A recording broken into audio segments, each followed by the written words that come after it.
Buenas noches, soy Isabel. Buenas noches. ¿Pinallitos? Ahora sí. 140 me dijiste, Les ¿no? recuerdo que tienen que pasar lista en el chat, por favor, con nombre completo. Gracias. A ver, tú de casualidad, ¿sabes cómo puedo bajar la imagen de la... De casualidad. Si no, así lo dejamos. Es que esto ya está acá arriba. ¿Cuántas hay muchas personas? Sí, sí, somos. No te preocupes, ¿No? no hay ningún problema. Así lo Nada puedo más sí. dejar. Lo importante es que acá estés viendo el chat y ¿cómo se llama? Y cuando empiecen con la Ajá. clase. Ah, ok, yo creo. Ok. Ellas, al final del día se va registrando quiénes están. Cuando de todas maneras, ahí se registra. Entonces,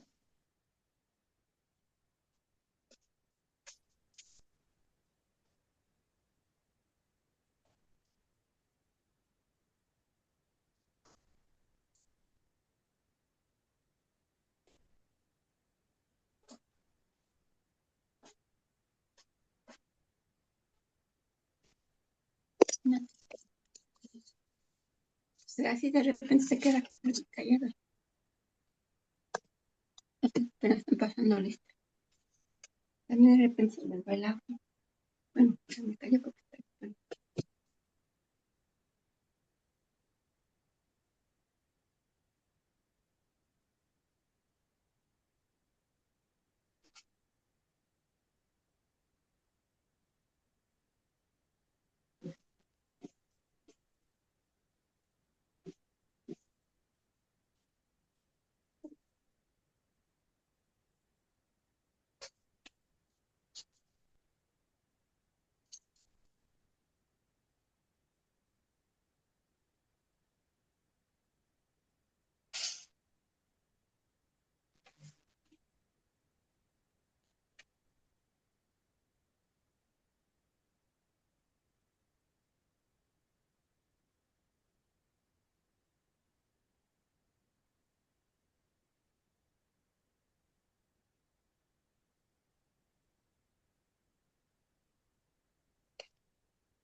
Si les parece bien, dejamos correr 2 minutitos más, 3 minutitos a las 7:05 en punto arrancamos, ¿sí? Para dar oportunidad de que se unan más hermanitos. Gracias. Gracias, licenciado. Gracias.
Muy bien, pues ahora sí vamos a dar comienzo con este encuentro, con esta charla que vamos a tener sobre dos temas importantísimos para su ministerio específico. Pero antes quiero agradecer muchísimo la invitación que me han hecho para compartir con ustedes en este espacio. El primer tema que queremos analizar, desde luego, en una hora,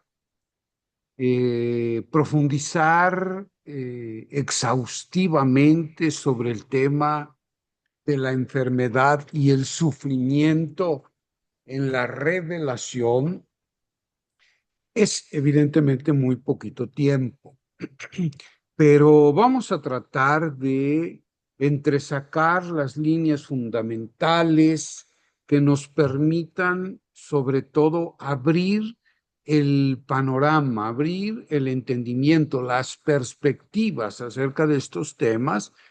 Y después, claro, cada uno de ustedes será responsable de poder profundizar cada vez más en estos interesantísimos e importantísimos temas.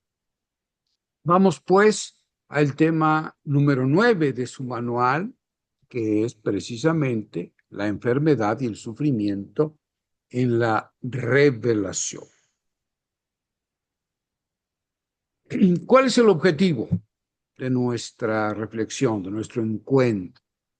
Pues precisamente interiorizar, eso significa reflexionar.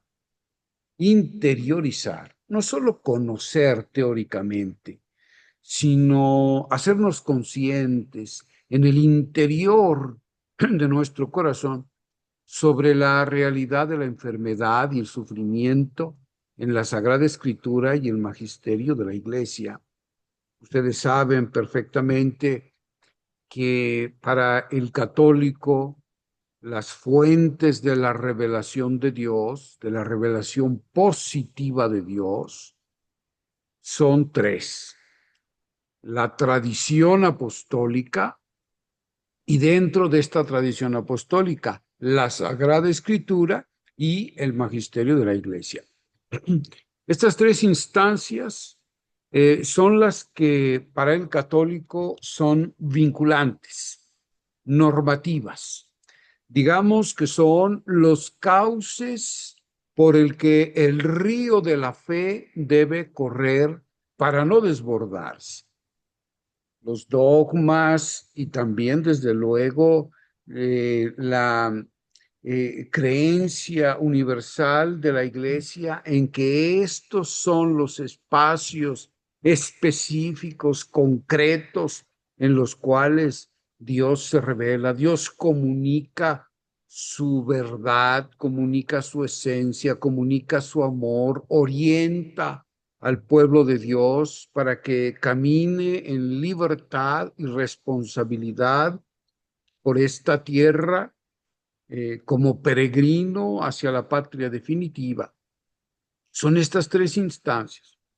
No son instancias coercitivas, no restan libertad a la conciencia humana, a la conciencia del creyente, ni tampoco, desde luego, restan libertad al quehacer teológico, a la reflexión del creyente en el ámbito eclesial. No restan ni libertad, ni restan tampoco creatividad. Pero sí son cauces. ¿Qué pasa cuando un río no encuentra un cauce adecuado para correr? El río, desde luego, puede y debe significar vida, puede fertilizar las tierras. Siempre el agua es, y sobre todo el agua en movimiento, es símbolo de vitalidad, símbolo de creatividad, símbolo de crecimiento, de desarrollo, de vida, ¿no? Pero ¿qué pasa cuando este cauce se rompe o cuando se pierde ese cauce por algún motivo? Pues las aguas del río se desbordan y se convierten en enemigos de la vida.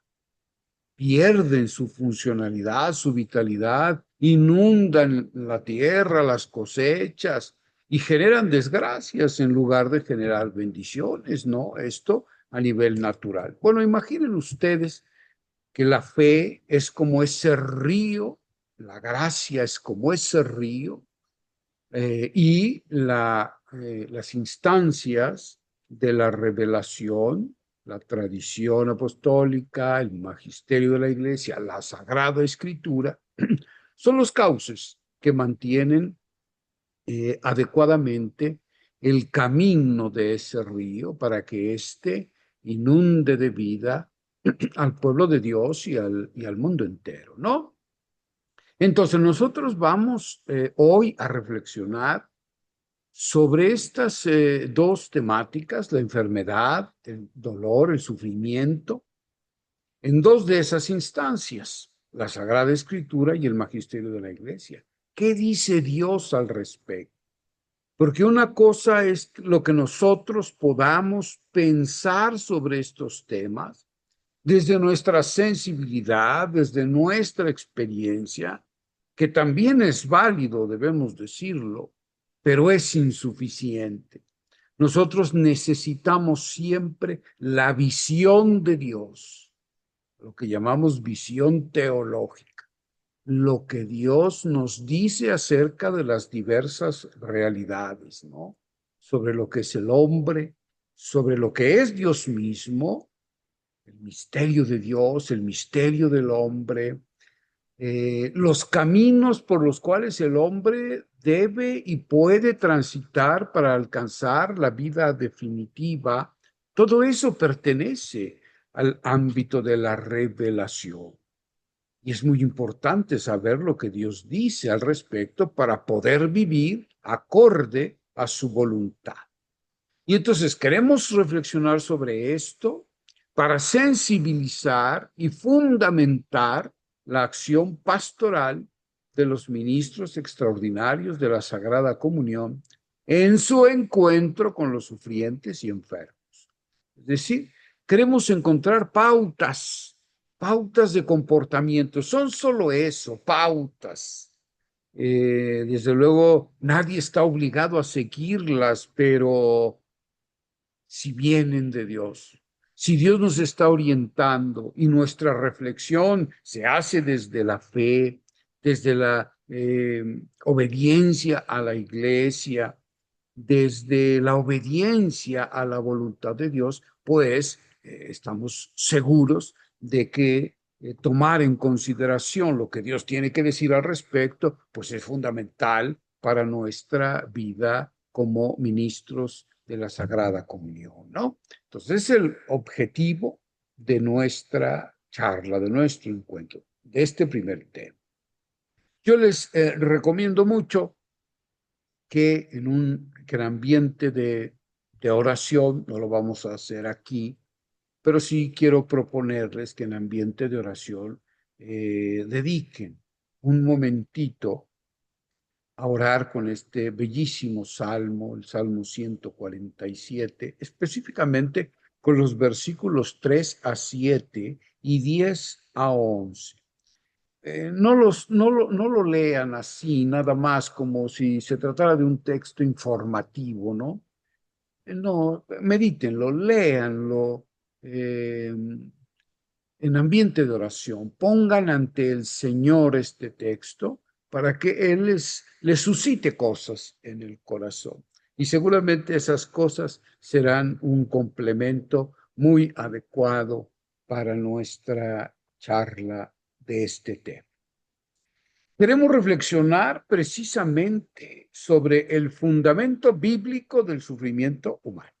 Vamos a empezar por lo que dice la Biblia, la Sagrada Escritura, la palabra de Dios, que es normativa, que es el alma no solo de la teología, es decir, de toda reflexión racional a la luz de la fe sobre lo que Dios nos ha revelado, sino que también la Sagrada Escritura es el alma de la vida eclesial, el alma de toda pastoral. ¿Y qué cosa es lo que ustedes como ministros de la Eucaristía hacen? Pues es una acción pastoral, acción de cuidado hacia el pueblo de Dios, y no solo hacia el pueblo de Dios, también hacia los que están afuera del pueblo de Dios, ¿no? De algún modo todos somos evangelizadores al interior de la iglesia, pero también al exterior.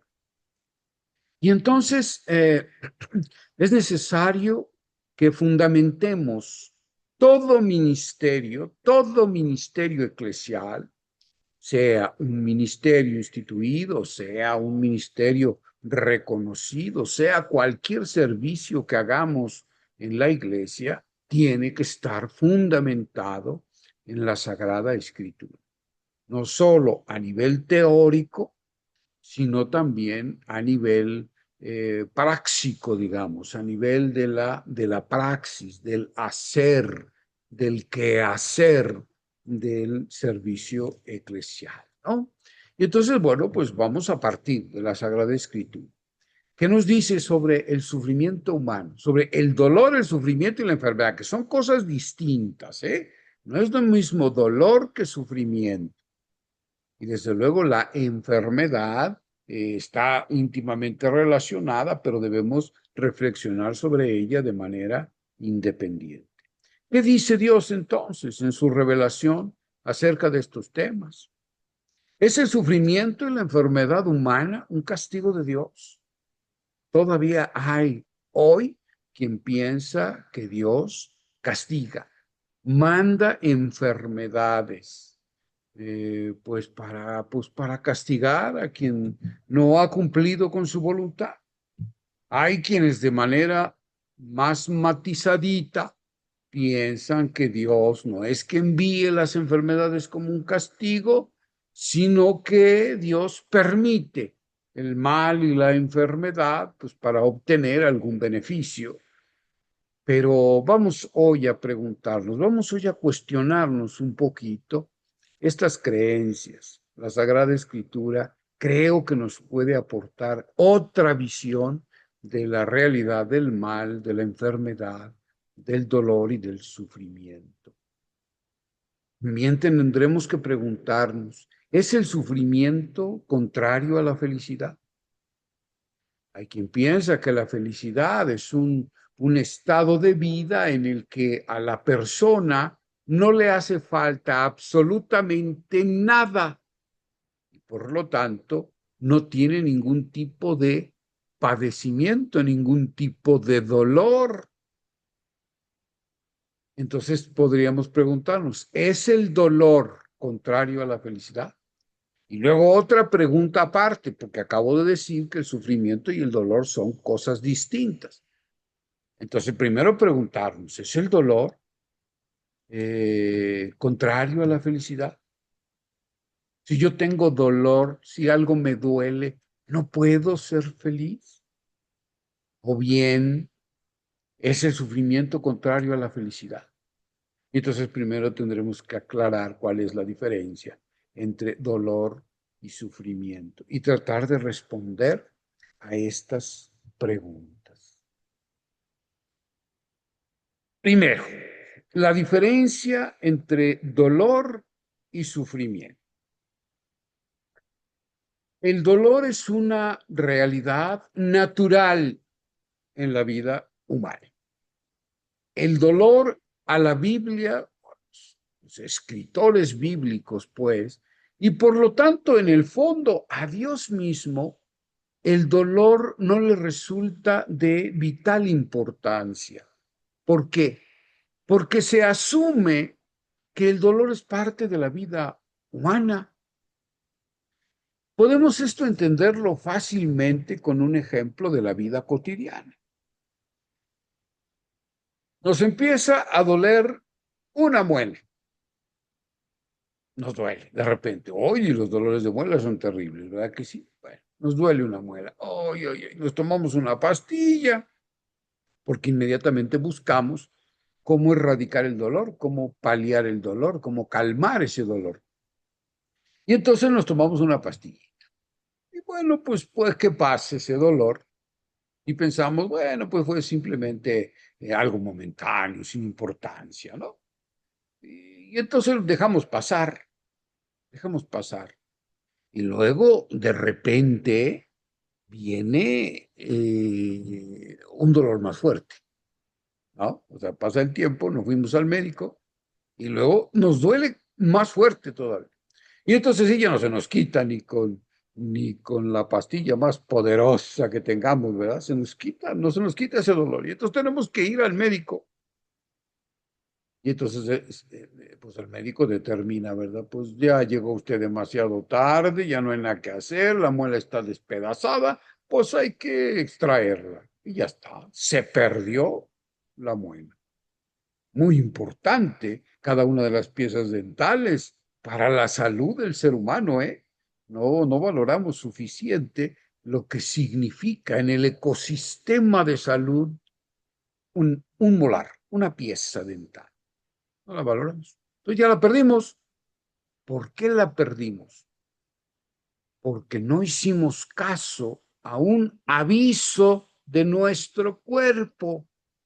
Nuestro cuerpo nos estaba dando un aviso para que pusiéramos atención, para que nos cuidáramos, para que acudiéramos al médico y solucionáramos el problema cuando empezaba.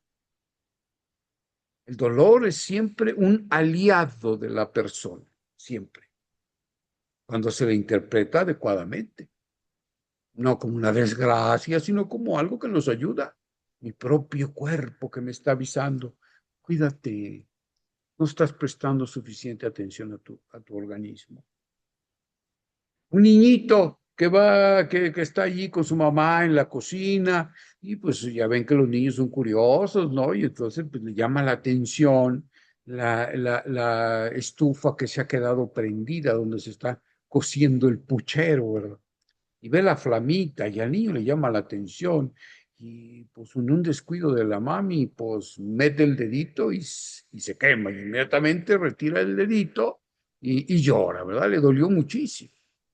El niñito va a aprender inmediatamente que no debe acercar el dedito a la llama porque le va a hacer daño, porque le va a quemar, porque le duele. El dolor es una advertencia del peligro.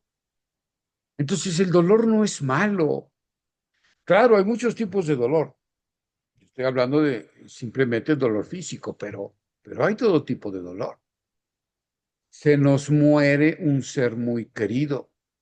Pues claro que sentimos dolor, ¿cómo no? La ausencia de los amados es muy dolorosa, pero si nosotros hacemos caso al dolor que sentimos y lo interpretamos adecuadamente desde la fe, el dolor es el aviso que nos está dando nuestra mente, nuestra psicología, de que tenemos que vivir un proceso de duelo para poder seguir adelante en nuestra vida.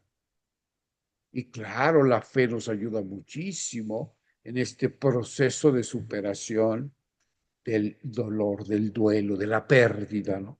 Y estamos sufriendo pérdidas permanentemente desde que nacemos hasta que nos morimos. Finalmente nos perdemos a nosotros mismos. Claro, nos recuperamos después por la resurrección, ¿no? Por la acción salvífica de Dios, pero nos perdemos. Eso significa la muerte. Es una pérdida. Vamos perdiendo siempre y toda pérdida es dolorosa. Toda pérdida de cosas importantes requiere un proceso de duelo, requiere vivir un proceso de duelo de manera consciente y responsable. El dolor es nuestro aliado.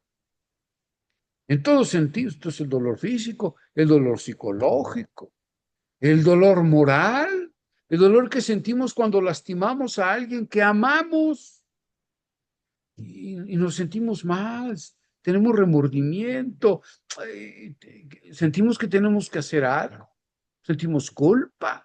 La culpa es algo positivo, reconozco que hice algo malo. Y entonces el dolor que me causa la culpa me lleva a buscar remedio. ¿Y cuál es el remedio? El perdón, la reconciliación, el resarcir el mal que yo hice. El dolor en todos sentidos es bueno. En el sentido espiritual, pecamos contra Dios, contra su amor infinito, contra su belleza, contra nuestra dignidad como hijos de Dios o contra la dignidad de otros que son también hijos de Dios. Faltamos a la caridad, ofendemos a alguien y sentimos dolor, sentimos remordimiento. Por eso es tan importante el examen de conciencia, tan importante, porque allí damos espacio al reconocimiento de las faltas de amor que hemos cometido. Y eso genera dolor, dolor espiritual. Y eso nos mueve, pues, a resarcir ese daño.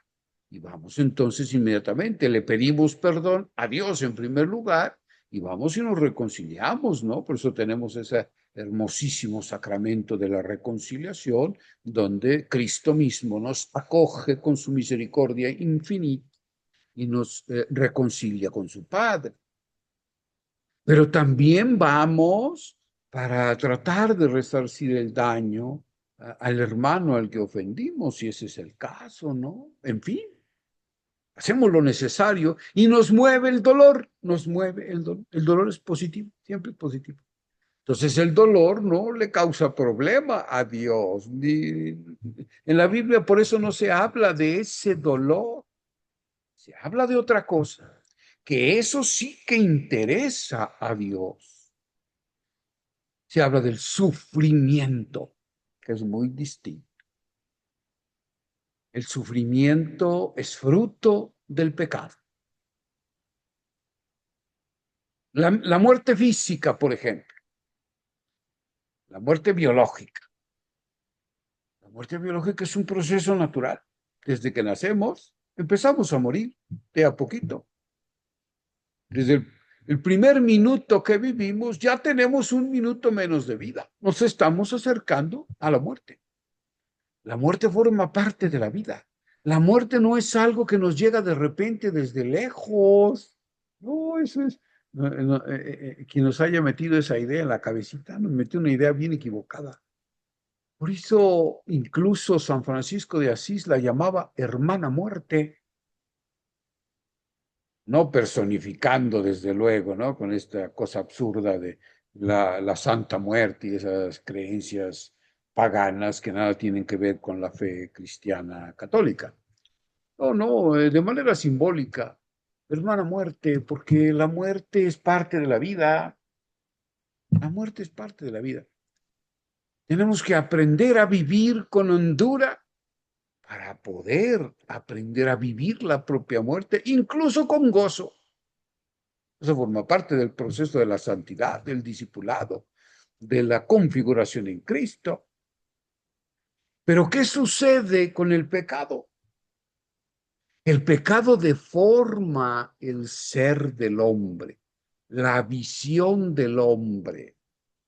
¿Recuerdan ustedes el capítulo 3 del libro del Génesis? Primero, como contexto, en el capítulo 2 se nos ha narrado la creación de Dios. Capítulos 1 y 2 se nos narra la creación de Dios. En el capítulo 1 de la tradición sacerdotal se nos narra de una manera un tanto distinta la creación en 6 días y el séptimo como día de reposo. Y entonces Dios va creando en el primer día unas cosas, en el segundo día otras, hasta que finalmente en el sexto día su obra culmen, el hombre. Y cuando culmina la creación, Dios se detiene, contempla y afirma: todo esto es muy bueno, dice el relator bíblico. Y dijo Dios: todo es bueno, todo es bueno. Es decir, todo es bello, todo es provechoso, todo es conforme a mi voluntad, todo es adecuado a la realidad, todo es cosmos, todo es armonía. Y eso se nos refleja en el capítulo 2 con otro relato de una viveza extraordinaria, con unas imágenes muy bellas que colocan al hombre en un jardín preciosísimo, el famoso jardín del Edén, que se encuentra rodeado por árboles apetitosos a la vista y buenos para comer, de los cuales el hombre se puede alimentar. El jardín está irrigado por un río que tiene 4 brazos, el número 4 que representa la universalidad del amor de Dios, de la bendición de Dios. Finalmente, es una prefigura del Espíritu Santo. Y entonces este jardín que representa, simboliza la comunión plena de Dios con el ser humano, nos presenta una imagen idílica, bellísima. Ahí está Dios conviviendo con el hombre, no le hace falta nada, está lleno de vida, de cosmos, de alegría. Incluso Dios ha creado un tú, el cual al verlo, Adán, que en este caso es la mujer, al verla, Adán brinca de gozo y afirma: esta sí es hueso de mis huesos, carne de mi carne, es mi ayuda idónea. Con ella puedo crecer, desarrollarme, convivir, mostrarme, ser, puedo ser. Las imágenes bellísimas de la creación, capítulos 1 y 2. Ay, pero en el 3, en el capítulo 3 se nos narra la desgracia, la tragedia del ser humano, el pecado original. ¿Qué es lo que hace el ser humano? Adán, que significa, Adán significa ser humano, terráqueo, ser humano. ¿Qué es lo que hace Adán, representado, el ser humano representado en este caso por estas 2 figuras, Adán y Eva? ¿Qué es lo que hacen? empiezan a coquetear con el hombre, a sugerirle caminos distintos de los que Dios le propone. Dios ha puesto en el centro del jardín el árbol del conocimiento del bien y del mal y el árbol de la vida, porque el conocimiento del bien y del mal, la sabiduría, lleva a la vida. Y ahí está, puesto en el centro del jardín. ¿Y qué es lo que sucede?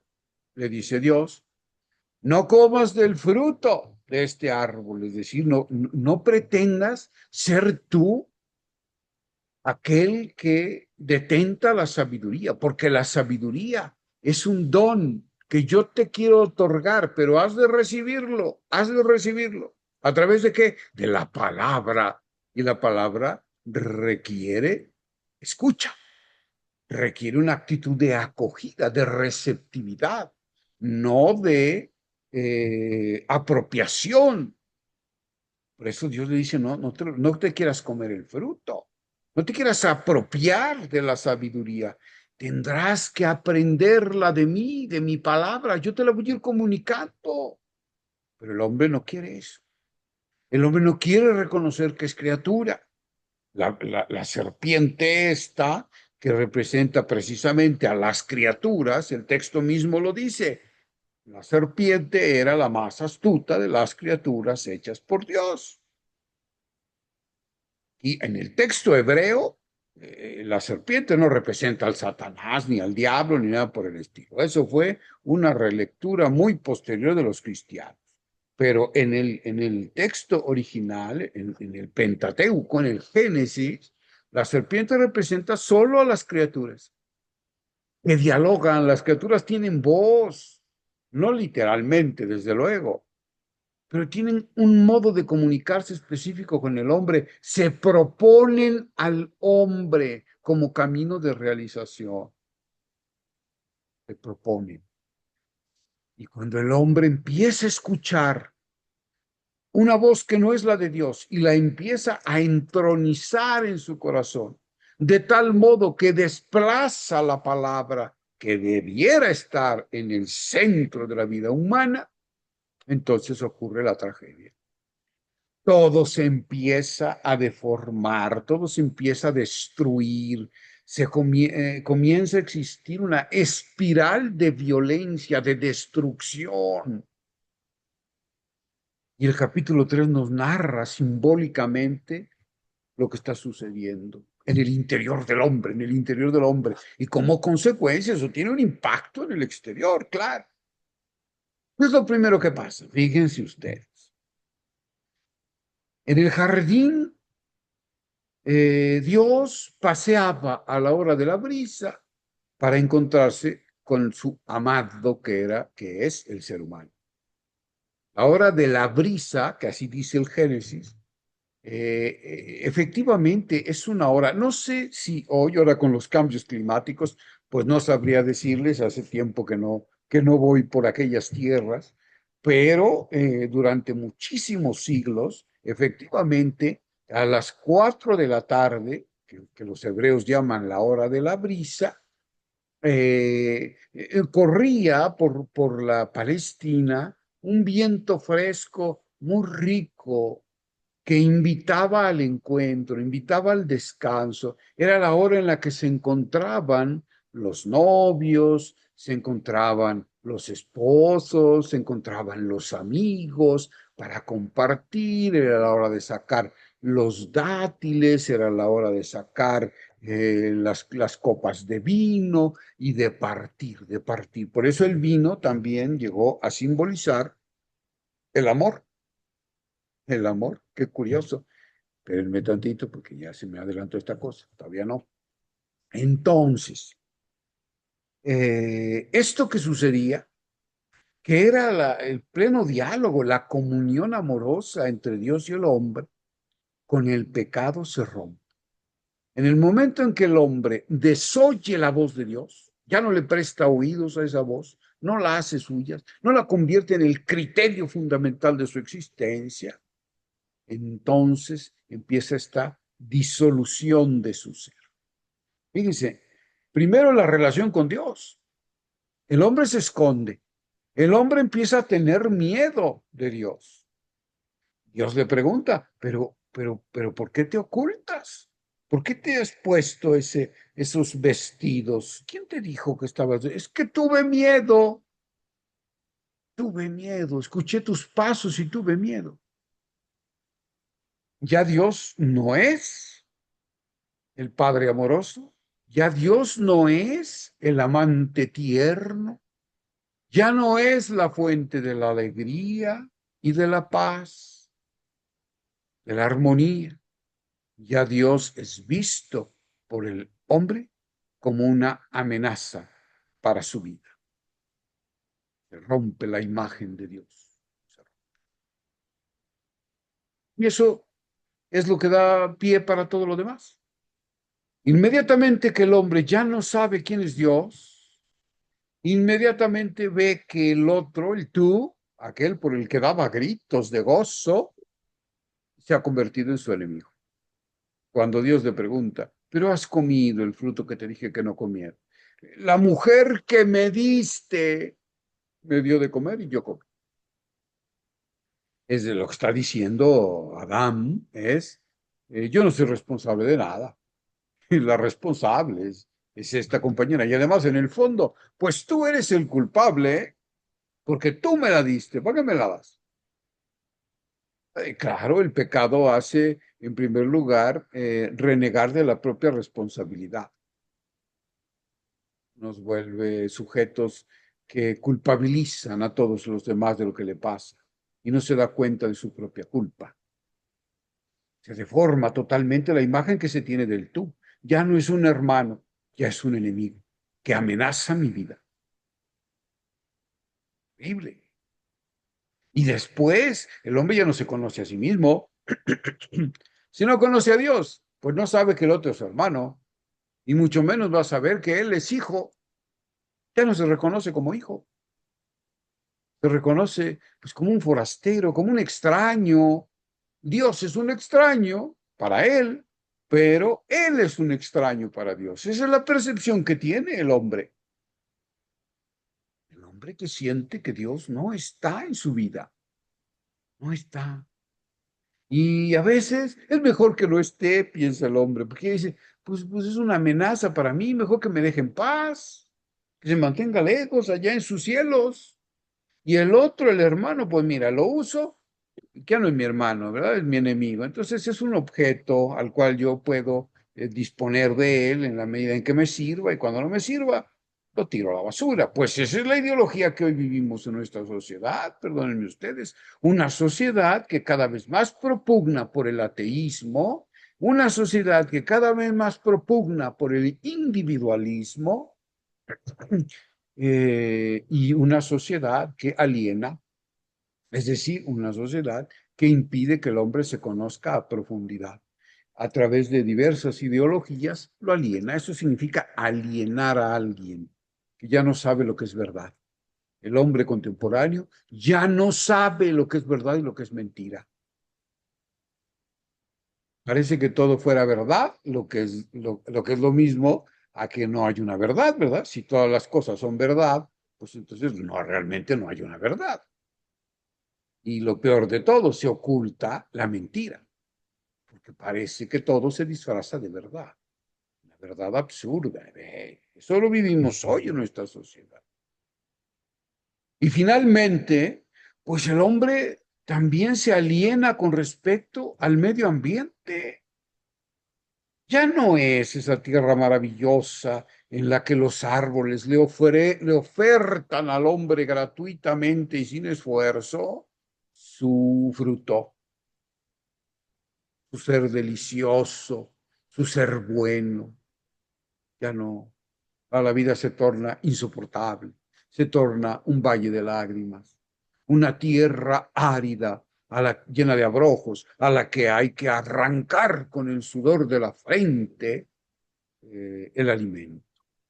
¿Ven cómo se ha pervertido todo? Todo lo que era armonía, todo lo que era paz, todo lo que era belleza, gozo sin fin, se convierte ahora en sufrimiento. El pecado es el causante del sufrimiento humano. Porque, ¿qué es el sufrimiento? El sufrimiento es la interpretación errónea del dolor. Les voy a dar un ejemplo. Cuando una persona fallece, cuando un ser querido fallece, desde el pecado, desde la deformación que el pecado trae a nuestra forma de entender la vida, la muerte es una tragedia. Y hay personas que ya no encuentran sentido a su existencia cuando se ha muerto una persona muy querida. O cuando tienen una enfermedad muy grave y la interpretan erróneamente como un castigo de Dios, como un castigo de la vida, como un castigo a sus pecados. Y entonces el ser humano se siente terriblemente mal, culpable. Dios lo ha castigado. ¿Qué habrá hecho? ¿Hasta cuándo durará este castigo terrible? Peor aún, si el sufrimiento es el sufrimiento del justo. Cuando a una madre, a un padre le han asesinado a su pequeño hijo, han abusado de él quizás y ha muerto a raíz de eso. No encuentra sentido. ¿Por qué me has castigado? ¿Yo qué hice para merecer esto? Sí, Dios me ha castigado. ¿Ven? Eso es una interpretación errónea de algo, de algo que en sí mismo ni es bueno ni es malo. Los acontecimientos son, se me fue ahorita la palabra, no son ni buenos ni malos, pues, son neutros, esa es la palabra, neutros. Yo los interpreto como yo quiero. El ser humano es el único que puede interpretar la realidad, el único. Todos los demás seres vivos, pues experimentan la realidad y ya está, nada más, reaccionan instintivamente a esa realidad. Pero no pasa por ellos un proceso de interpretación de esos acontecimientos. Nosotros somos los únicos que podemos hacer eso. Nada más que lo podemos interpretar en sentido positivo o en sentido negativo. El Evangelio nos ayuda a interpretar positivamente el acontecimiento. Perdí el trabajo, pues hubo no sé, una desgracia en mi familia, perdí a un ser amado de una manera trágica. Ok, nadie le quita lo trágico al asunto. El dolor ahí está. Pero lo podemos interpretar desde la fe. Y la fe lo primero que hace, lo vamos a ver un poco más adelante, es recomponer nuestra visión. Jesús es quien nos ayuda a recomponer la visión de las cosas.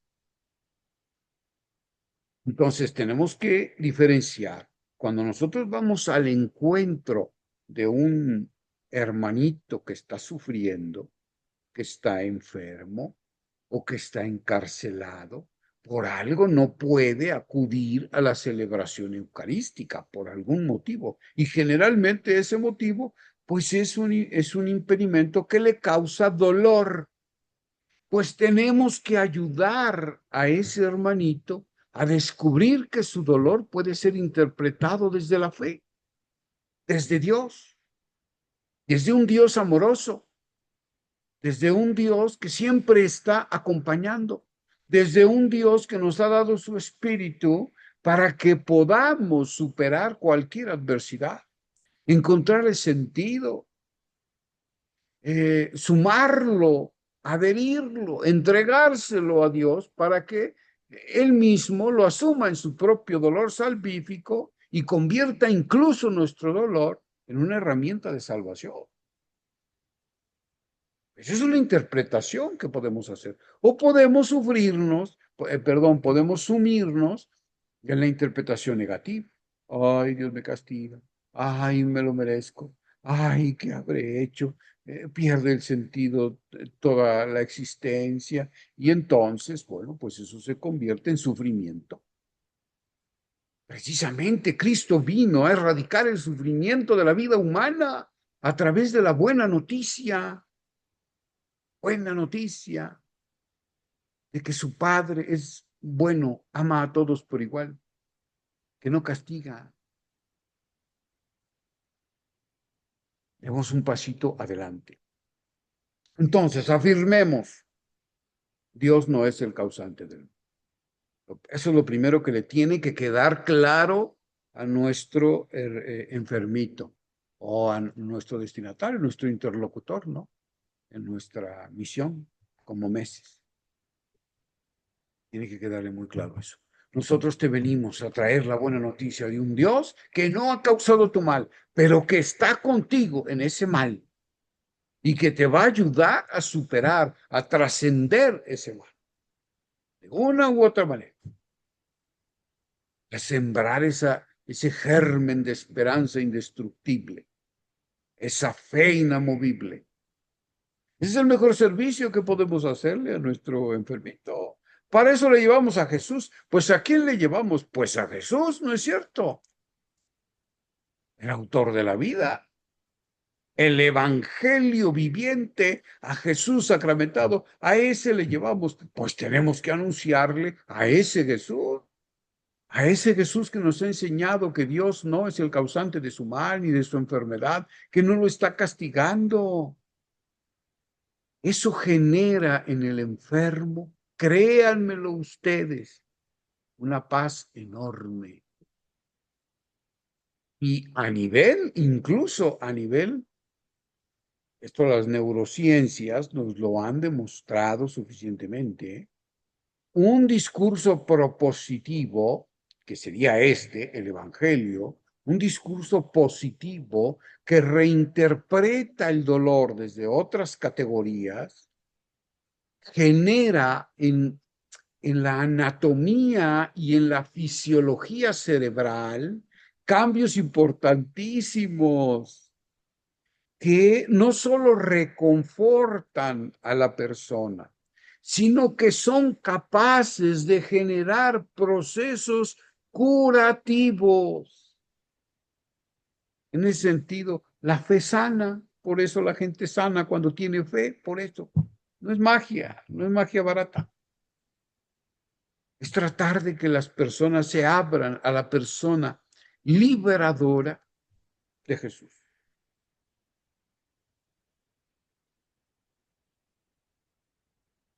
La enfermedad, el dolor y el sufrimiento a la luz de la Escritura. Hemos dicho ya entonces que Dios no castiga al pecador con el sufrimiento. Jesús dice en múltiples ocasiones, Dios hace llover sobre justos e injustos. Dios derrama sus bendiciones sobre malos y buenos. Y en otra parte dice Jesús, cuando le preguntan sobre un ciego, ¿quién pecó, sus padres o él, para que él naciera ciego? Ni sus padres ni él pecaron, pero en esta enfermedad se manifestará la gloria de Dios. No dice el texto que Dios le manda la enfermedad para que se revele la gloria de Dios. No dice eso. ¿Se imaginan qué sádico sería ese Dios? No, no. En esa enfermedad, en esa ceguera, que es causada por las cosas de la vida. Porque así es la creación, caduca, así somos nosotros. Criaturas imperfectas en todos sentidos. Si es un milagro la salud, es un milagro. ¿Saben ustedes cuántas cosas tienen que coincidir? ¿Cuántos factores tienen que coincidir en un momento largo, en tiempos prolongados, para que se mantenga la salud humana? Es un milagro. Por eso, pues cualquier cosa rompe ese equilibrio y ahí viene la enfermedad, que puede ser causada por el pecado mismo del ser humano, pero que también puede ser causada por nuestra propia finitud, nuestra criaturalidad, porque somos finitos y así es la creación. Somos imperfectos. El único perfecto es Dios.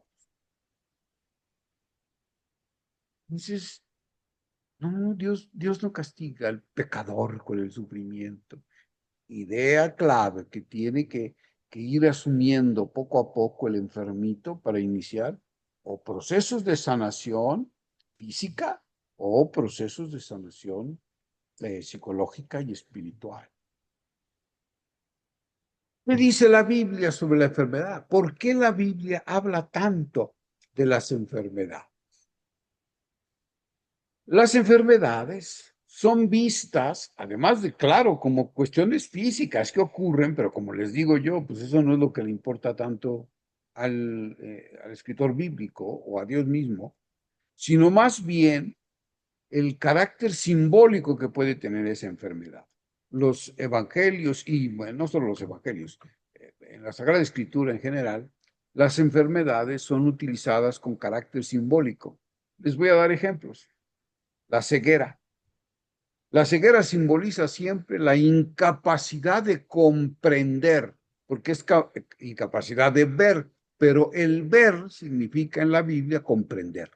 Es la inteligencia con la que el hombre comprende la realidad, los dinamismos de la realidad.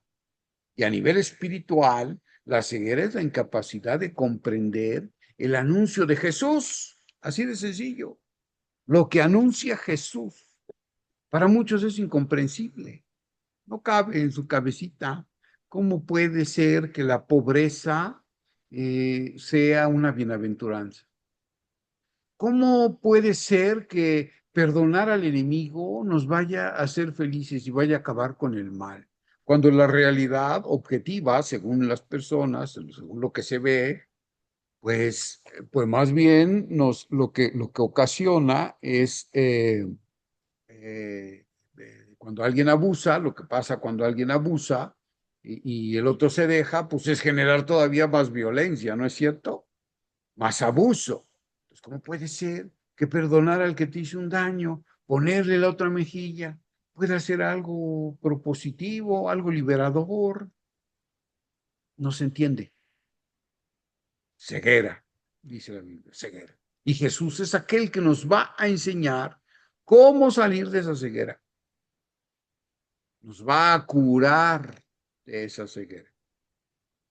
La mudez, pues es una consecuencia lógica de la ceguera. ¿Por qué? Porque la mudez representa o simboliza la incapacidad de hablar de las cosas de Dios, de hablar de las cosas como son, de hablar con verdad, con verdadera significación. Que no entiende las cosas, pues ¿cómo va a hablar de ellas? Es como si, y eso pasa con los alumnos, ¿no? Con los alumnos cuando les dice el maestro, a ver, hazme una presentación sobre tal tema. Y el alumno lo único que hace es aprenderse de memoria ciertas cosas, pero no entiende ni más palomas de lo que está poniendo en la presentación. Y cuando llega al aula a presentar, lo único que hace es leer lo que dice la presentación. Pero cuando el maestro le dice, no, pero ahora explícame lo que escribiste, lees muy bien, pero ahora explícame lo que me leíste. Y ya el alumno ahí ya no da una, ¿verdad? Ya no da una, ya se calla, ya empieza a hablar peor que Cantinflas, entonces se da uno cuenta que no hay comprensión. ¿Cómo puedes hablar de algo que no has comprendido? Tú dices, pues tonterías. Lo mismo pasa en la vida espiritual. ¿No comprendes las cosas de Dios? ¿No comprendes la propuesta de Cristo? Pues eres incapaz de comunicar la propuesta de Cristo, que es la única que da vida. Mejor quédate callado, no puedes hablar. La sordera es esa incapacidad de escuchar la palabra de Dios. Es lo que también los profetas decían o se referían a ello con la expresión el corazón engrosado, cebado, lleno de grasa.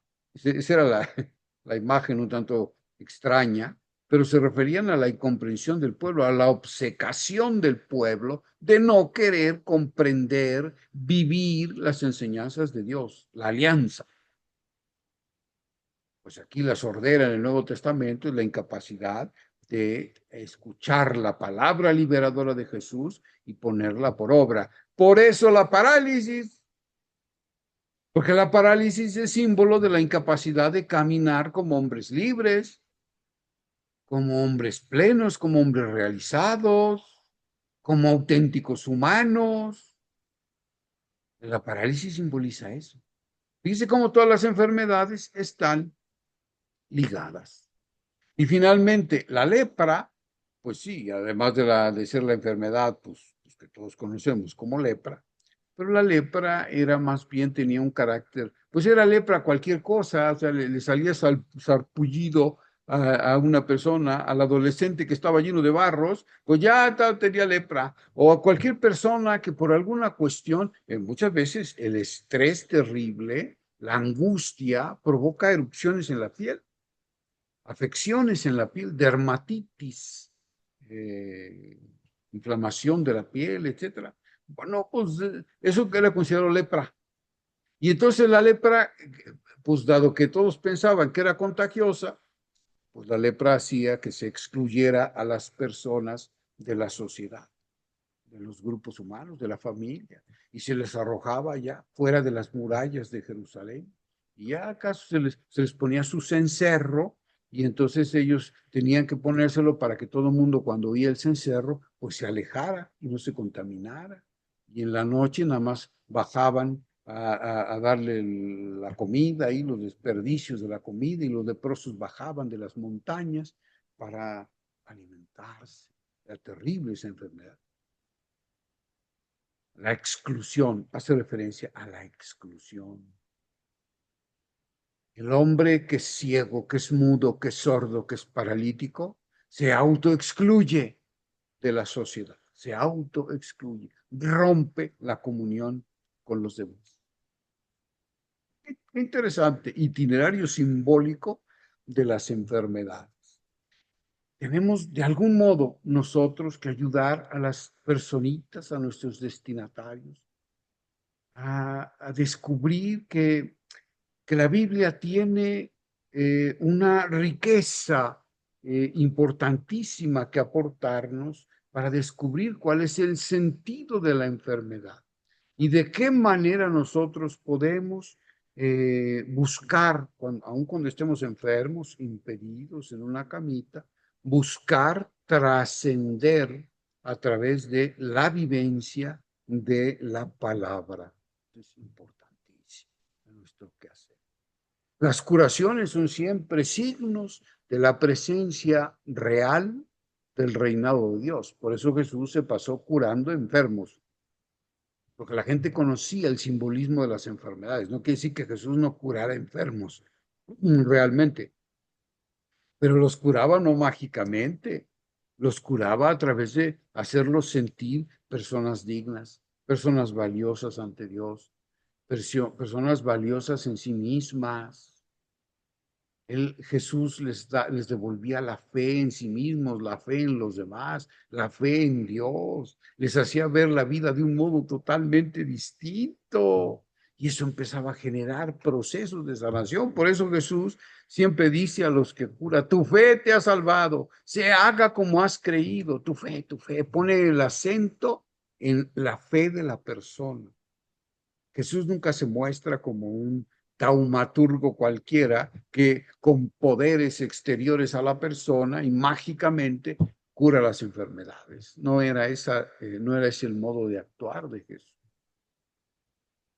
Nosotros de algún modo, tenemos que ser como Jesús. Tenemos que asumir la pedagogía de Jesús. Llevarles este mensaje a los enfermitos, a los que están sufriendo, y hacerles ver todo este mensaje profundamente liberador de Jesús, el Evangelio mismo. El Magisterio de la Iglesia, solamente mencionaré uno de tantos documentos que hablan sobre el dolor y el sufrimiento en la vida humana, vistos desde la perspectiva cristiana. En un luminoso documento pontificio de San Juan Pablo II, la Carta Apostólica Salvifici Doloris, la Iglesia nos enseña el valor salvífico que el dolor humano tiene si es asumido desde la fe en Cristo. El dolor humano asumido desde la fe en Cristo Jesús se convierte en un dolor que puede ser salvífico. El dolor es asumido por Cristo y convertido en experiencia de salvación. No es que el sufrimiento humano en sí mismo sea salvífico para nadie. No podemos andar ahí ofreciendo nuestros sufrimientos, como si pensáramos que nuestros sufrimientos son los que pueden salvar o ayudar a las personas. No, no. Nosotros ofrecemos nuestro sufrimiento a Cristo, se lo entregamos, Él lo asume en su persona. Y entonces nuestro dolor ya es el dolor de Cristo. Y el dolor de Cristo es nuestro dolor. Y en este sentido se transforma en salvífico, intercesor para los que de algún modo están sufriendo. En el dolor de Cristo, el sufrimiento humano ha quedado redimido, pues Él ha asumido la naturaleza pecadora del hombre. Entonces, incluso el sufrimiento es destruido. Destruido, eso significa ha quedado redimido. El sufrimiento ha sido destruido. El dolor no, el dolor sigue siendo parte de la vida humana. Pero el sufrimiento, para aquel que cree en Cristo Jesús, ha quedado destruido. Visto y vivido desde la fe, el dolor humano es el preludio de la resurrección y la victoria definitiva sobre el mal. El dolor y la enfermedad son irrenunciables a la vida humana, frágil y débil, y nada tiene que ver con un castigo divino. Sin embargo, uniéndose a los padecimientos salvadores de Cristo, la enfermedad puede convertirse en espacio de plenitud y comunión con el Señor para beneficio del mundo.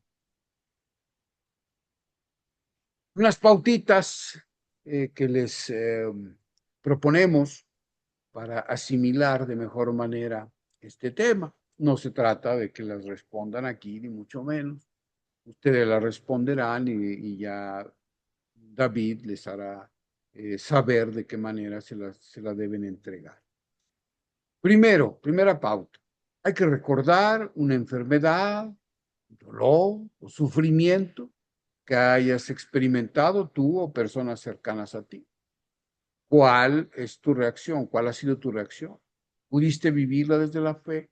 En caso afirmativo, expresa cómo lograste el ánimo y la fuerza para descubrir que Dios actúa en la enfermedad y el dolor. Realizar una lectura reflexiva de esta cartita Salvifici Doloris de los numerales 9 al 13, solo numerales 9 al 13. Claro, si lo pueden leer todo, es un documento maravilloso, pero de 9 al 13. Y escribe las ideas más importantes que te surgen. No se preocupen ahorita por estar apuntando estas pautas o tomándoles fotografía, porque yo les voy a compartir el PDF de esta presentación, así es que las van a tener a la mano. Muy bien. Esto con respecto al primer tema, el tema número 9. Vamos a avanzar con el tema 10 y voy a procurar terminar al menos unos 15 minutos antes de las 9 para que haya tiempo de preguntas o comentarios que hayan surgido sobre este tema pasado o sobre este nuevo tema que vamos a presentar. Entonces, Jesús hace presente la salvación y la iglesia prolonga su presencia. Nuestro objetivo, primero que nada, conocer lo que significa la salvación cristiana.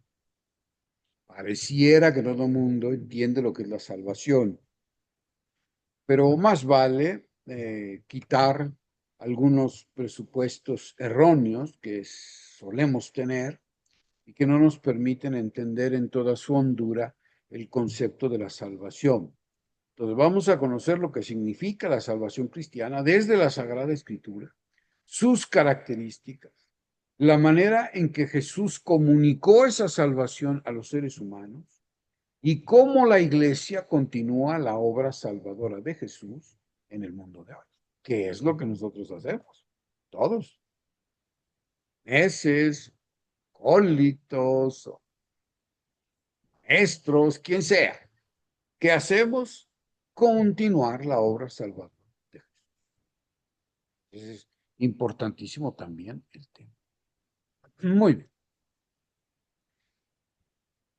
Preguntémonos, bueno, al igual que con el tema anterior, yo les propongo la lectura meditada, orada, de Lucas 19, 9 a 10, solamente 2 versiculitos pequeñines, pónganlos en un momento de oración.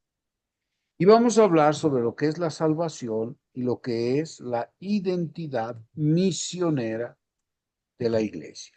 Entonces, primero que nada, vamos a el concepto de salvación.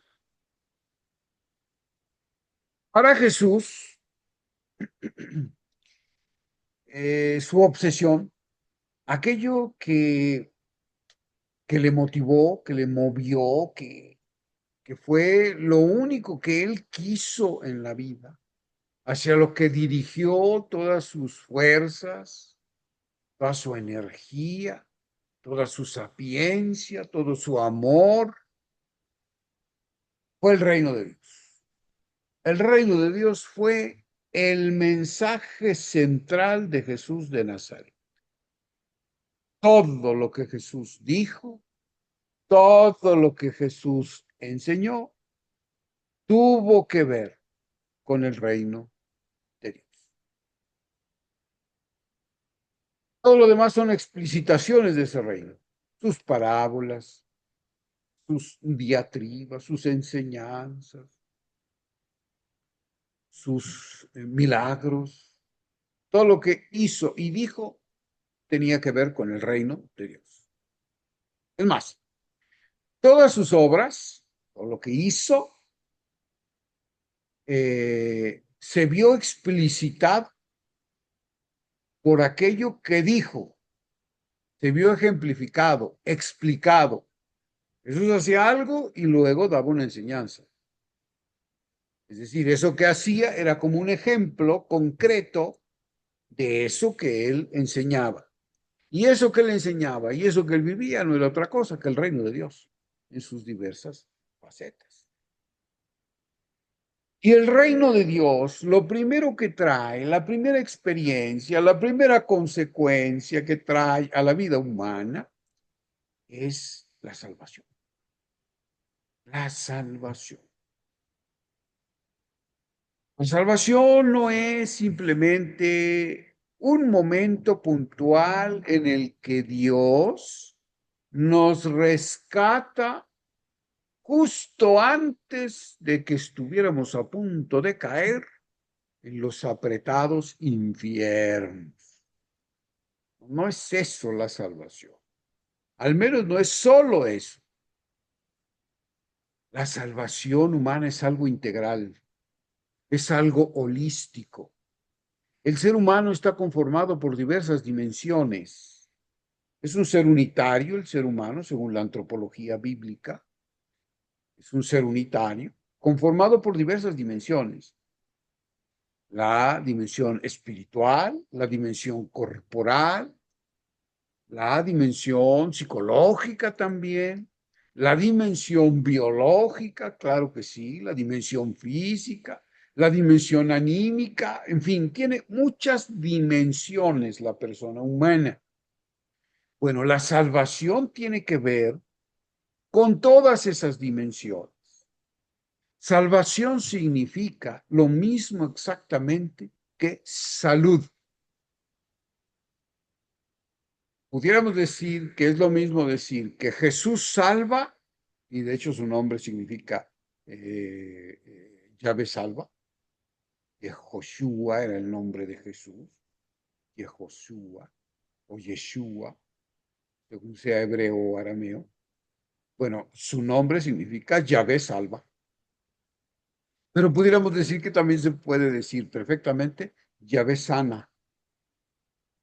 Yahvé sana pues ya me salva. Es lo mismo, salvación que sanación. Es decir, la salvación humana es la sanación de todas sus dimensiones, todas se ven sanadas. No hay una sola dimensión de la vida humana que no sea sanada por Jesús, el Salvador. Pero esta salvación, que claro, es totalmente gratuita, se da por la acción gratuita de Dios a través de Jesús.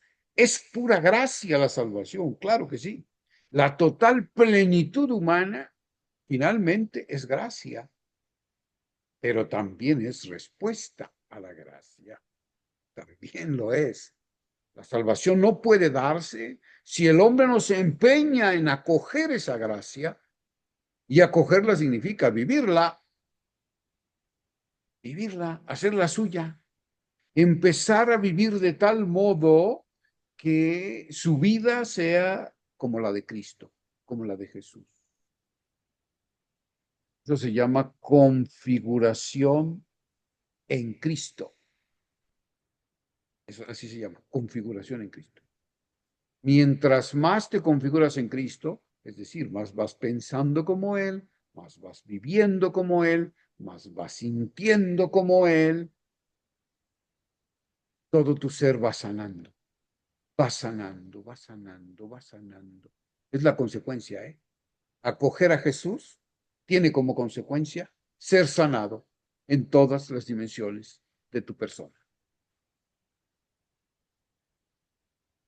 Pero Jesús dice, fíjense ustedes, lo primero que dice Jesús, permítanme tomar un poquito de agua, ¿eh?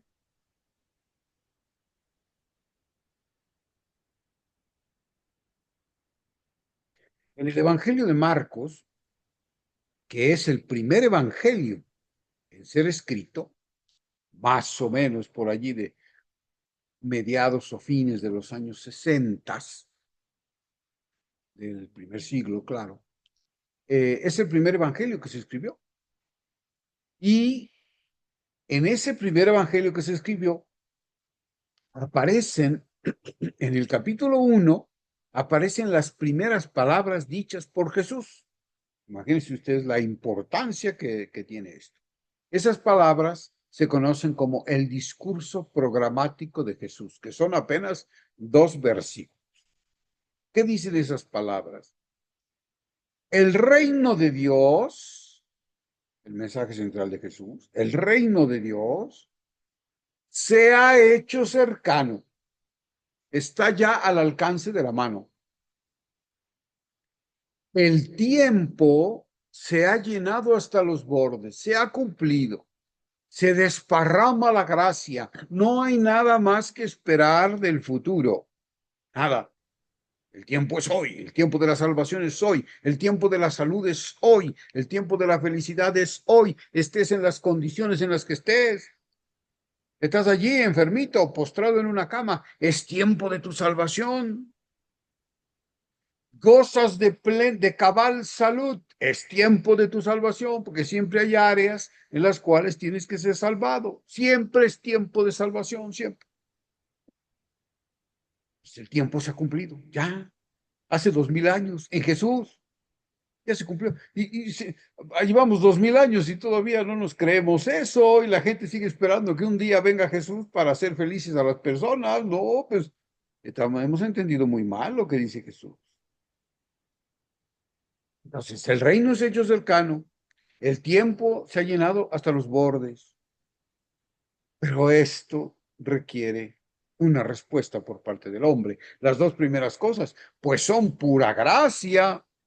Dios se ha hecho cercano. El reino de Dios significa Dios mismo. Dios se ha hecho cercano, está ya al alcance de la mano, está en la vida humana, está en las cosas más pequeñas, está en el quehacer del labriego, en el quehacer del jornalero, en los afanes del ama de casa, como decía Santa Teresa, incluso en los pucheros de las ollas está Dios, habla Dios, acompaña a Dios. Dios está en el que sufre, en el que está enfermo, en el que está solo, en el que es rechazado por cualquier motivo, el que está encarcelado, el que está tirado a la vera del camino. Dios está en los libros que abre el estudiante buscando el conocimiento y buscando la verdad, porque Jesús es la verdad. Jesús está en todo empeño del ser humano por alcanzar la verdad, porque Él es la verdad. En todo empeño del ser humano por hacer de este mundo un mundo más digno de la vida, porque Jesús es la vida. Dios está presente en todas las dimensiones de la vida humana, en todos sus quehaceres, en todos sus afanes. Está en sus miedos, en sus sueños, en sus proyectos. Está aquí hoy con nosotros. Está aquí, utilizando las pobres palabras de este su servidor. Y está en ustedes, en el corazón de cada uno, que está buscando la verdad y está buscando a Jesús. Y Él se comunicará por los medios que Él considere pertinentes, pero está en todo. No es que Él sea todo. Nosotros no creemos en el panteísmo. Dios es todas las cosas, no.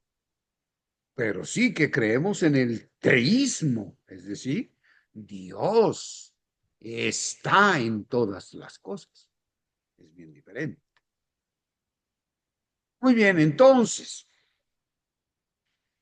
Jesús dice, para acoger esta nueva era, la era del reino, la era de la felicidad que ya está aquí, de la plenitud humana, es necesario responder con dos actitudes fundamentales: la fe y la conversión. La fe y la conversión. La conversión significa, en primer lugar, volverse hacia. Eso significa la conversión.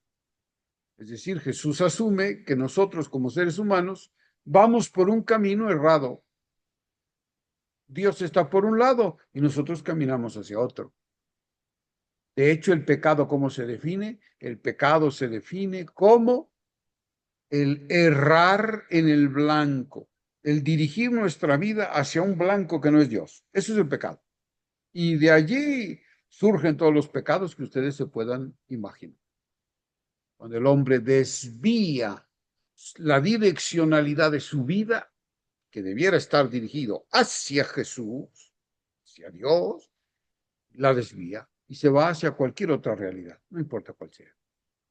Ahí se introduce el pecado y la muerte.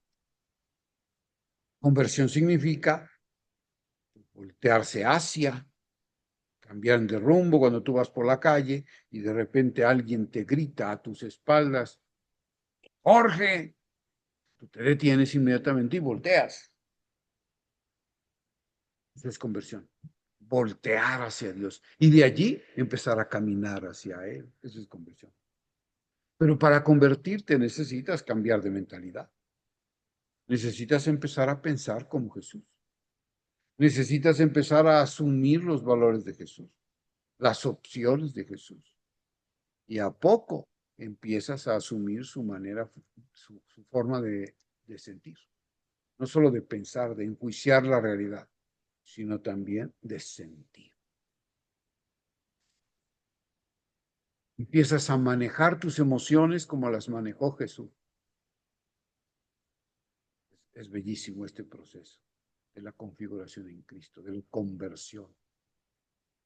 Entonces se inicia el proceso de la salvación en los 4 ejes relacionales del ser humano, en la relación con Dios, y entonces empiezas a descubrir que Dios es tu Padre, que Dios es un Padre amoroso, que es un Padre que no castiga, que es un Padre que todo lo perdona, es un Padre que te respeta tu libertad hasta las últimas consecuencias, por amor, por amor.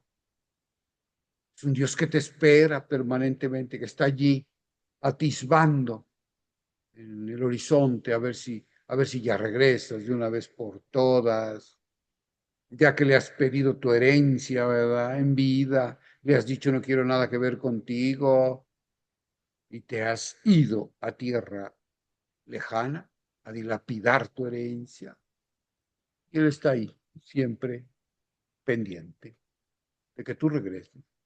Y cuando regresas, arrepentido, y quieres, y llevas tu discursito, ¿verdad? Padre, he pecado contra el cielo y contra ti, yo no merezco llamarme hijo tuyo. Y Dios no te deja ni acabar tu frase, tu perorata, y te abraza y corre a abrazarte, a llenarte de besos, a ponerte la túnica, las sandalias, el anillo, y a recuperarte como hijo y a invitarte a la fiesta. Pasa a la fiesta. Maten un ternero gordo que tenemos que hacer fiesta por este que se había perdido. Nada de reproches, nada de castigo. El castigo ya lo tiene el otro en su pecado, en sí mismo.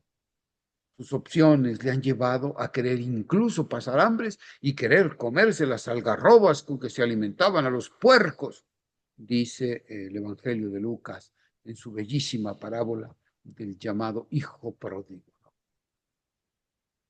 Jesús nos ayuda a recuperar la imagen de este Padre. Ese es el Padre de Jesús, no otro, no otro. Toda otra imagen de Dios, el Dios que castiga, el Dios vengativo, el Dios iracundo. Esa es una imagen que es fruto del pecado. Fruto del pecado, Señor. Y lo digo con toda la fuerza.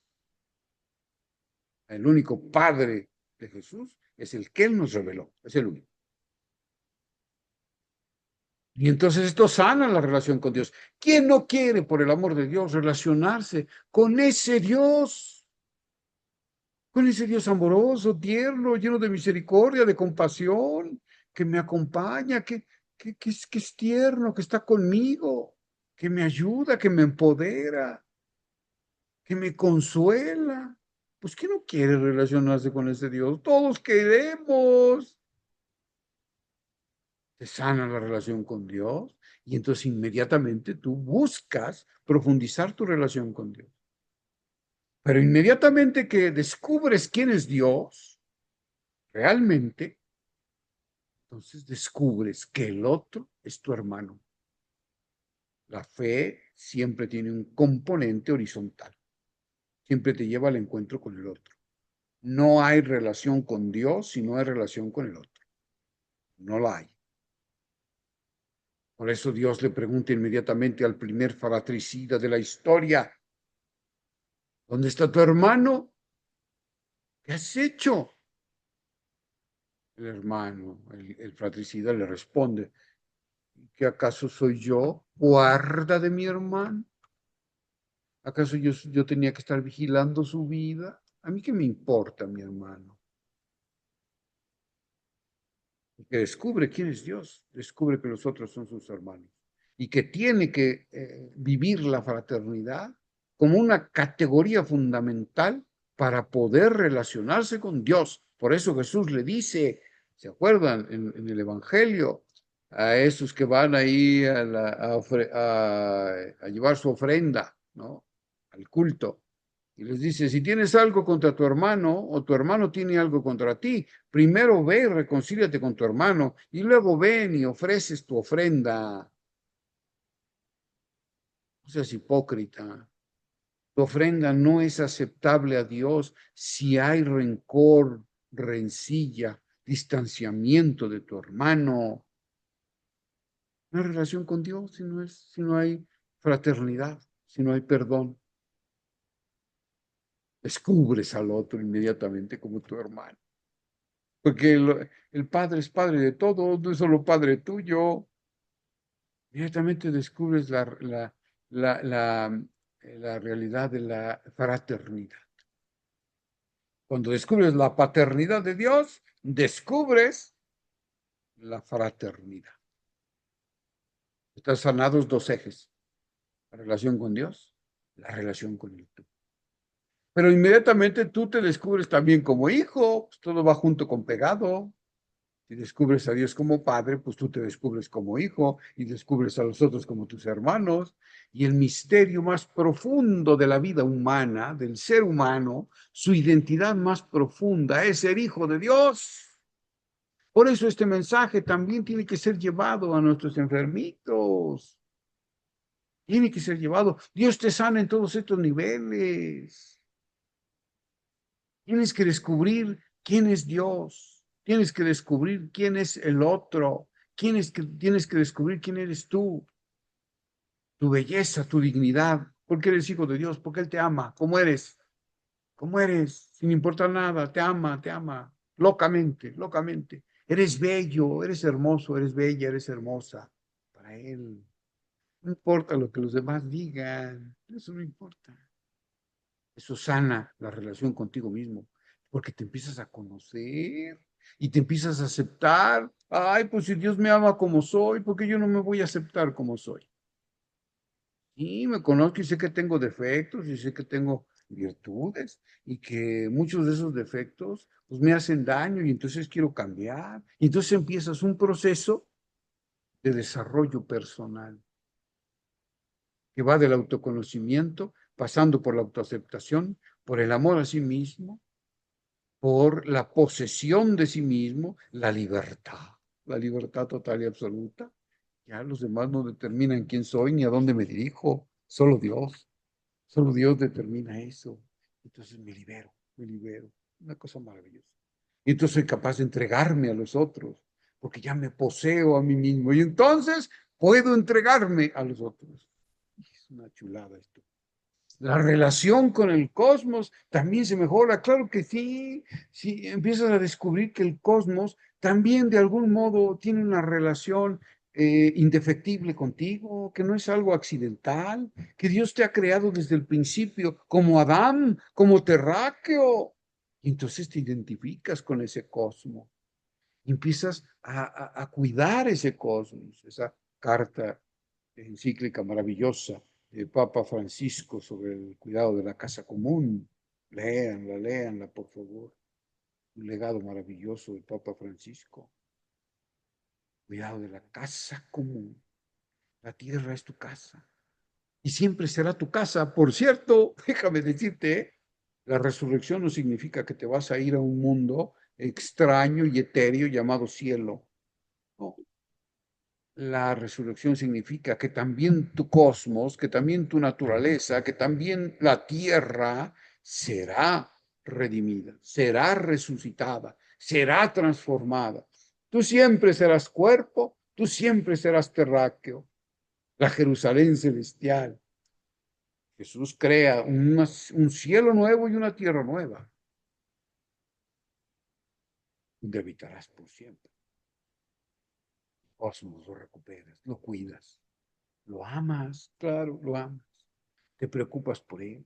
Te vuelves un ser más consciente de las tonterías que antes hacía y que deterioraban horriblemente el cosmos. A todos estos niveles se da la salvación.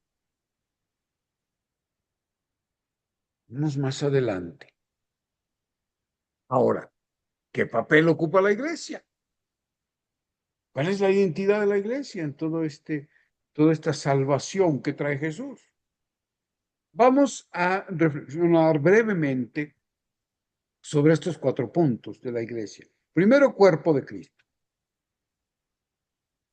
¿Se acuerdan ustedes cuando en aquel relato de los Hechos de los Apóstoles, cuando se relata la conversión de Saulo de Tarso, después será San Pablo, se dice que cuando Pablo entra en el camino de Damasco, es decir, en contacto con la comunidad de Damasco, el camino no es la carretera que llevaba a un pueblo que se llamaba Damasco, no.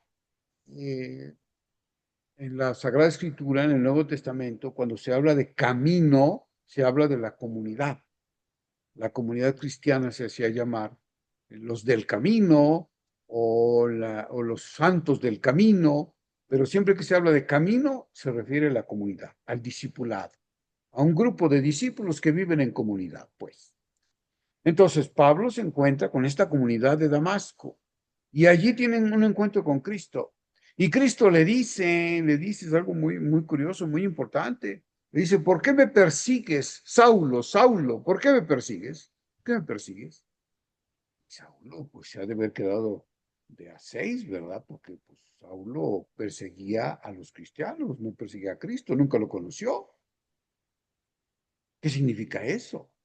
Que Cristo se identifica de un modo muy especial, indefectible, es decir, sin defecto, con la iglesia, que es su cuerpo. De ahí Pablo tomó la imagen de la iglesia como cuerpo de Cristo. Cristo es la cabeza, su cuerpo en el mundo es la iglesia. Cristo se hace presente en el mundo a través de su iglesia. No debemos estar esperando que Cristo venga a hacer lo que a nosotros nos corresponde. Somos su cuerpo. Por eso nos alimenta con su mismo cuerpo y su sangre. Por eso nos cura con su sacramento y nos cura con su presencia. Por eso Cristo nos alimenta con su palabra. Por eso Cristo nos ha dado su espíritu. Nos ha dado todo lo necesario para que seamos alter Cristos en el mundo, es decir, otros Cristos en el mundo, y que vayamos como Él haciendo el bien, como lo define Hechos de los Apóstoles. Pasó por el mundo haciendo el bien. Pues a eso estamos llamados, a pasar por el mundo haciendo el bien, llevando el bien a todos los hombres. Y el sumo bien, la suma bondad, pues es Dios mismo. Ahí está la evangelización. Somos una iglesia bautismal. ¿Recuerdan ustedes que Jesús dice en el Evangelio de Mateo, en su envío, el resucitado, les dice a sus discípulos, vayan y anuncien por todo el mundo todo lo que los he enseñado y bautícenlos en el nombre del Padre y del Hijo, del Espíritu Santo. Significa bautizar. Por eso, ¿por qué decimos que somos una iglesia bautismal? Esto no significa que seamos una iglesia, una comunidad que va por el mundo sometiendo al sacramento del bautismo a todos los que se dejen, echándoles harta agua. No significa eso. Significa sumergir. Bautismo significa sumergir una realidad en otra. Eso significa bautismo. Por lo tanto, una iglesia bautismal es una que sumerge al mundo en el misterio trinitario. El misterio trinitario. El nombre significa la identidad más profunda de una realidad. Y Jesús dice, en el nombre del Padre, está diciendo, sumerjan al mundo en el misterio del Padre, pero también en el misterio del Hijo y en el misterio del Espíritu Santo. Y el misterio de la Trinidad es el misterio de amor. Es el misterio de la comunión en la diversidad. Dios es uno, pero es trino. Un solo Dios, tres personas divinas. Y si su iglesia es imagen y semejanza de Él, luego entonces la iglesia es trinitaria. Y la iglesia es comunión de los diversos. Por lo tanto, la iglesia está invitada a sumergir al mundo en el amor del Padre. El amor del Padre, ¿por qué se caracteriza? Por la entrega total. El Padre es el que se vacía por entero. Dios no desaparece porque hay un continente capaz de acogerlo en toda su divinidad. Y ese continente es Jesús. El Padre se vacía en Jesús. Por eso Jesús es su palabra. Dios se dice en Jesús. Jesús es la palabra de Dios. En esa palabra se vacía por entero el misterio de Dios. Por eso es Jesús quien nos revela el misterio de Dios. Es el único que puede revelarnos con toda verdad el misterio de Dios. Y es el único que puede revelarnos con toda verdad el misterio del hombre. Entonces, sumergir al mundo en el amor del Padre es sumergirlo en un amor que se entrega por completo, que se entrega, que se vacía en los demás. Es un amor oblativo, por completo, sin límite, sin miedos. Pero también en el amor del Hijo, es decir, en el amor que acoge lo diverso. Ese es el amor del Hijo. San Pablo define la santidad como la capacidad que Dios da de poder vivir en comunión en la diversidad. Diversos dones, diversos carismas, un mismo espíritu para la edificación de la única iglesia de Cristo. El amor del Hijo. Y el amor del Espíritu, el misterio del Espíritu, que es creatividad, que es invencibilidad. El Espíritu es invencible en el amor. Nunca se da por vencido, siempre busca formas nuevas, siempre crea formas nuevas de amar.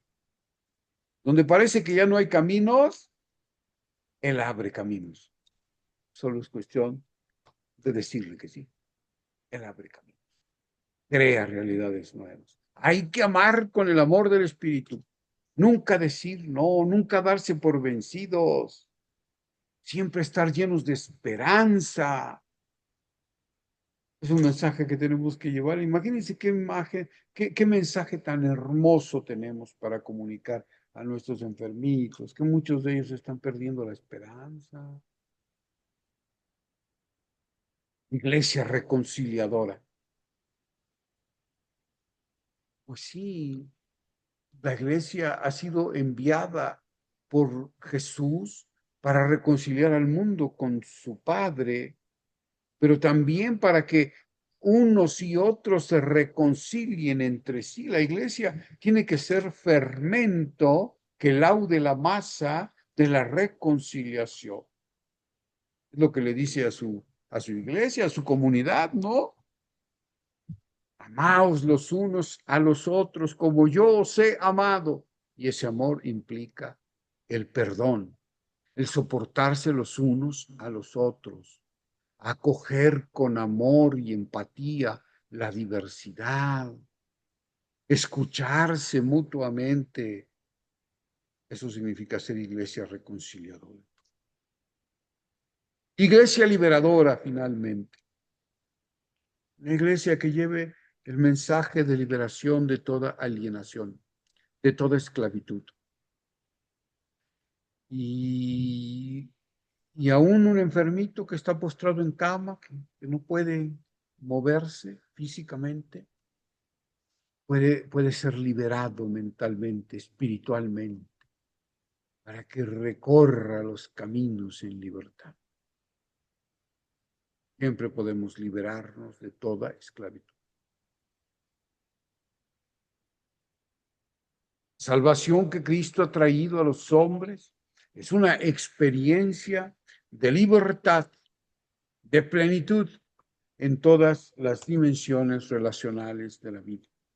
Y somos enviados por Cristo como su cuerpo a continuar en el mundo su obra salvadora, liberándolo de las falsas y perniciosas imágenes de Dios y de los hombres que tanto sufrimiento han causado y siguen causando.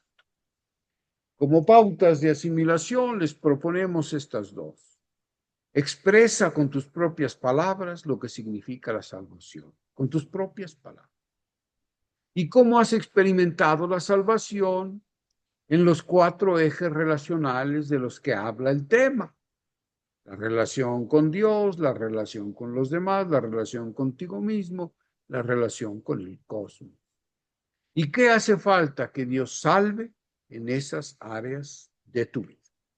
Responden ustedes estas 2 pautitas después de una reflexión, quizás en un momento de oración, y pues, como les decía, David les indicará por qué medio deberán hacérselas llegar.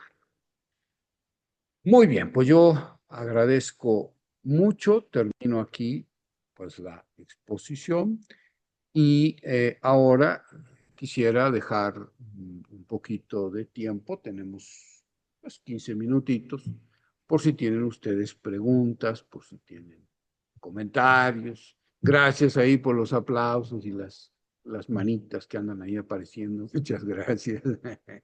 Muchas gracias. Adelante, ustedes. Oh, ya también apareció por ahí un corazoncito, ¿no? Pues qué barbaridad. Muy bien. Entonces, por favor, pueden levantar manita virtual de preferencia para que les vayamos dando la palabra.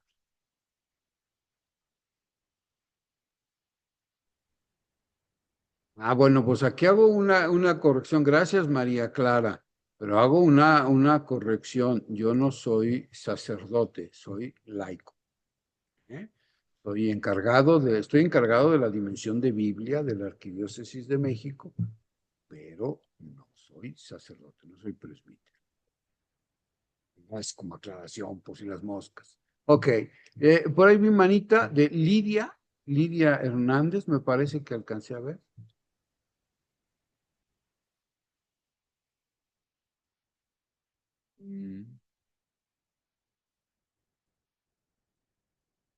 ¿No? ¿Falsa alarma? ¿Alguien más tiene alguna pregunta, una duda, algún comentario que quiera hacer?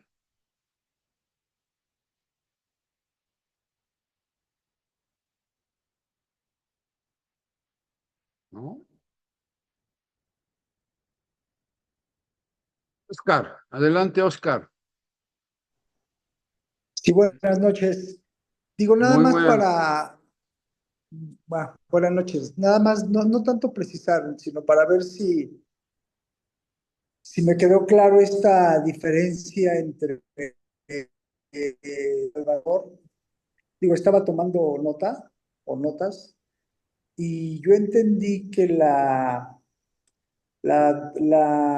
el dolor es una cuestión más generada por el propio hombre, ¿no? A partir de cómo asimilas o cómo tomas esos momentos, digamos, adversos de tu vida, ¿no? Y el sufrimiento es una cuestión, digamos, tal vez causada por el dolor, pero cuando te acoges, lo acompañas o haces partícipe a Dios de ese sufrimiento o de ese dolor, tu sufrimiento no haces que se prolongue, sino al ponerlo en manos de Dios y entender que son cuestiones naturales o de las realidades de la vida de nosotros, pues le puedes poner un límite, o sea, bueno, no que es un límite, pero lo transformas y lo conviertes una- en un momento no sé si llamarle de comprensión de eso que causó ese dolor, pero al depositarlo en las manos de Jesús, de Dios, pues es la manera en la que puedes encontrar la paz. De la otra forma, en la que lo asumes como un tema de victimización, de hacer responsabilidad, de hacer responsable a terceras personas por ese dolor, pues bueno, entiendo que pues nunca vas a salir o vas a prolongar ese dolor. No sé si más o menos estoy en el entendido de la diferencia entre uno y otro. Ok, solo preciso, así, de manera sencilla. El dolor es algo natural y es imprescindible en la vida humana. No es opcional.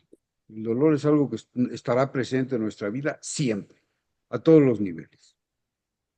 Pero el sufrimiento es una interpretación errónea del dolor, como el ejemplo que tú pusiste.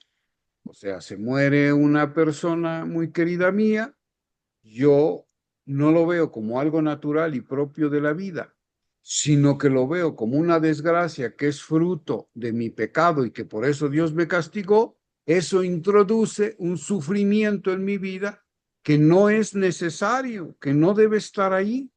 Por eso Dios sana mi visión, mi comprensión de las cosas, y entonces yo digo, no, pues es que la muerte no es que sea fruto del pecado, Dios no me quiere castigar porque se murió mi ser amado, es algo natural de la vida, Dios, y es bueno porque Dios así lo ha querido, y entonces Dios desde el principio ha determinado que la muerte forme parte de la vida misma, y entonces yo más bien mi dolor, el dolor natural por la muerte de una persona, lo entrego a Cristo y Cristo lo sana, Cristo lo redime, Cristo lo asume en su propio dolor salvífico.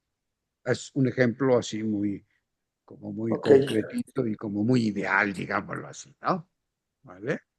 Gracias, Ok, Oscar, gracias. ok, bueno, no sé si hay alguien más para levantar la voz, nada más quería poner un ejemplo ya en la vida real de los que primeramente Dios, pues llevaremos el cuerpo de Cristo por ejemplo, a un enfermo. El enfermo, pues sí, es entendible que tenga dolor, que tenga sufrimiento, pero una manera de ayudarlo, porque a veces, bueno, las palabras a veces nos pueden costar, pero una manera de apoyarlo, de sugerirle que ese sufrimiento o ese dolor se me fue la palabra, pero se minimice, pues, no es la palabra, pero lo ocupo se minimice, por ejemplo, puede ser invitarlo, exhortarlo a la oración. Claro, la oración, pero la oración desde el presupuesto de que la persona primero reciba el mensaje de que ese dolor que ella está padeciendo, ese sufrimiento, esa enfermedad, no tiene nada que ver con la voluntad de Dios. Y entonces sí lo pongo en oración, porque entonces sí se lo entrego, porque si yo no le explico esto a la persona y la persona dice, ay, pues voy a orar y, Señor, ¿por qué me has mandado este sufrimiento? Y me entiendes, tiene que ser una oración bien dirigida hacia el Dios que nos ha revelado Jesús, porque si no seguimos en la misma dinámica, en la misma dinámica. La persona tiene que recibir esa buena noticia de que Dios no es el causante del mal, ni del suyo, ni del de nadie, que más bien Él sufre, él padece el mismo dolor que la persona, que está con la persona padeciendo ese dolor y desde allí quiere liberarla, desde allí quiere empoderarla, desde allí quiere consolarla, que supere la enfermedad, que la trascienda. ¿Ok? Ok, Gracias, perfecto, Oscar. gracias. Muy bien, gracias a ti. Naim, adelante, Naim. Hola, buenas noches. Bueno, mi pregunta va más como al proceso que mencionaba de los 4 ejes racionales humanos. Creo que me quedé en la parte de la relación consigo mismo y mencionaba que ya una vez que uno empieza a aceptar su dignidad, su belleza empieza con el proceso, pero me quedé en la parte de autoconocimiento, autoaceptación y de ella no me acuerdo como cuáles seguían, pero Sí, que llegaba a la sigue, conclusión de entregarse a los demás. sí, sigue amor a sí mismo. No es Ok, lo mismo aceptarte que amarte. Aceptarte es un paso previo. Nadie puede ujú, amar lo que no conoce, dice Jesús. claro. Bueno, pues lo mismo aplica a nosotros. Yo no puedo amarme si no me conozco. Y si no me conozco, no me puedo aceptar. Y si no me acepto, no me puedo amar. Y solo cuando me amo, entonces me poseo. Soy libre. Y Ok, entonces, porque soy libre y me poseo en el amor, soy capaz de entregarme a los otros, que es el culmen de la vida cristiana, ¿no es cierto? ok. Gracias, Nay. No, gracias a usted. Muchas gracias. De nada. Muy bien. Ok. Pues yo les agradezco muchísimo su atención. Esta grabación estará disponible. Yo se la haré llegar a las autoridades correspondientes para que a su vez se las distribuyan a todos ustedes por si quieren volver a verlo, compartirlo, como quiera que sea. Entonces, les agradezco muchísimo. Les mando un abrazo muy fuerte. Muchas gracias. Gracias. Gracias, Jorge Arevalo. Buenas noches a todos. Buenas Gracias. noches. Buenas noches. Buenas noches. Hasta Buenas luego. Bye. noches, gracias. Buenas noches, que muchas descansen. gracias. Gracias. Gracias.